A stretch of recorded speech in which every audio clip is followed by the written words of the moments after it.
मध्ये जे कोणी झोपलेले आहे, तुम्हाला माहिती आहे आम्ही जेव्हा मरू तेव्हा आम्ही झोपी जाऊ, म्हणून इथे झोपलेले आहे. म्हणून कधी पण कबरेच्या बाहेर लिहिलेलं आहे विसावा पावन आहे किंवा झोपलेला आहे. कारण येशू जेव्हा पुन्हा येईल ते मेलेले उठवले जाणार असं दिलेलं आहे. बघा, तुम्ही खेद करू नका, तुम्ही टेन्शन घेऊ नका, तुम्ही रडू नका. कारण बायबल सांगतं की जर आपण येशू पुन्हा उठला असा आपण विश्वास धरतो, ते जे येशू मध्ये जे निजलेले आहेत देव त्यांच्या बरोबर उठवेल.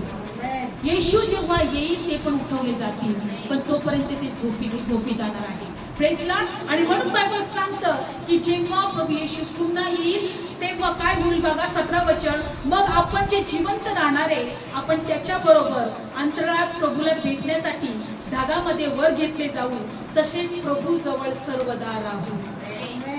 प्रभू जवळ सर्वदा राहू. प्रभू जवळ सर्वदा राहू. किती मोठी गोष्ट आहे.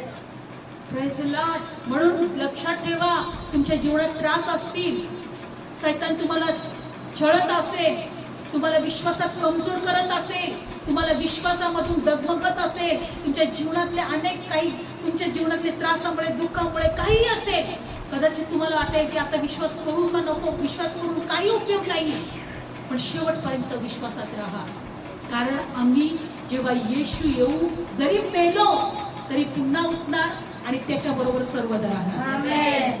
येशू बरोबर सर्वदा राहू. हे जीवन थोडं आहे, हे जीवन क्षणिक आहे, हे जीवन वाफेसारखं आहे, म्हणून दुःख करू नका, पण आम्ही त्याच्या बरोबर राहणार आहोत. Praise the Lord. बायबल सांगते प्रभू येशू ख्रिस्त जेव्हा मेलेल्यातून उठला